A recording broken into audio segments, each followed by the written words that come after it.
देखो पहला उदाहरण है, हमें एक क्वेश्चन ध्यान से पढ़ना है और डायग्राम बनाना है। मेन फोकस आप ये रखो कि हमें डायग्राम एकदम सही बनाना है।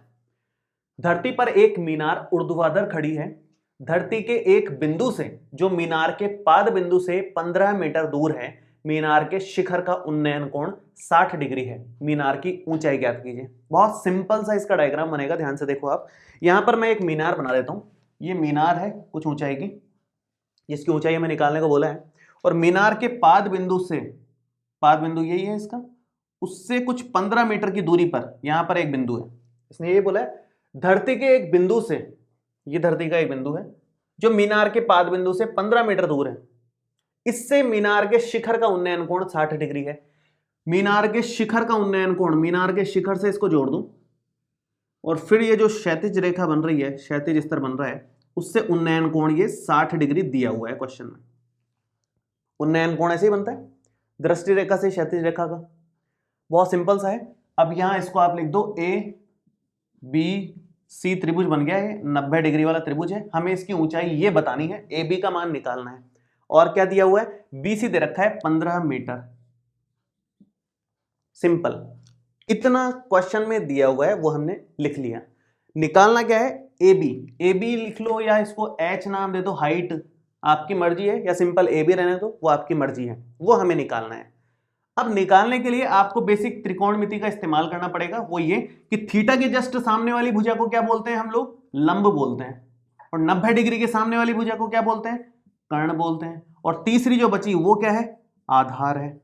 ज्यादातर क्वेश्चंस में 90% क्वेश्चंस में लंब और आधार में ही संबंध काम आएगा, जो कि tan होता है। आपको याद हो, tan का तो रट ही लो कम से कम, और किसी का रटो या मत रटो। लंब और आधार में संबंध किसका होता है, ये tan का, tan थीटा होता है। L बटे A मतलब लंब बटे आधार। और यहां पर लंब हमें निकालना है, आधार हमें दिया हुआ है, तो इसका भी इस्तेमाल करना है, इसका भी इस्तेमाल करना है। और कोण ये रहा सामने 60 डिग्री। तो अब यहां पर कैसे अप्लाई करना है क्वेश्चंस में, ध्यान से देखो आप। इस तरह के क्वेश्चंस तो हमने किए हैं 8.1 में। डायग्राम बनने के बाद तो ये 8.1 का प्रश्न बन जाएगा आपका। मेन इसमें आपको डायग्राम बनाना है साफ सुथरा, बस ध्यान से। तो यहां पर आप लिखोगे कि tan c कितना आएगा, tan थीटा की जगह c कोण है, वो आएगा लंब बटे आधार, लंब बटे आधार के हिसाब से tan c का मतलब tan 60 डिग्री। लंब है हमारा AB और आधार हमारे को 15 दिया हुआ है।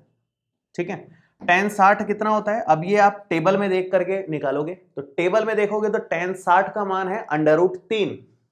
√3 होगा ये, बराबर में AB बटे 15। तो AB का मान कितना आ जाएगा, ये 15 इधर चला जाएगा गुणा में, तो AB का मान आ जाएगा 15√3 मीटर।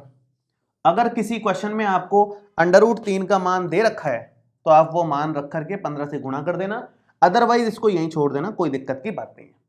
मान दे रखा है √3 का, तब तो करना ही पड़ेगा आपको पूरा। तो बहुत छोटे से क्वेश्चंस हैं। ज्यादातर क्वेश्चंस में tan का सूत्र काम आएगा, ध्यान रखना। और बचे कुछ क्वेश्चंस में साइन वाला सूत्र काम आएगा, L बटे K वाला। ज्यादातर क्वेश्चंस इन दो से हो जाते हैं, बाकी के भी अगर काम आएंगे तो हम इस्तेमाल में लेंगे। हमें तो बस ये देखना है कि किन दो में संबंध चाहिए। लंब और आधार में चाहिए तो ये लग जाएगा, लंब और कर्ण में चाहिए तो साइन लग जाएगा। इस तरह से मतलब अलग अलग में हम संबंध स्थापित कर सकते हैं।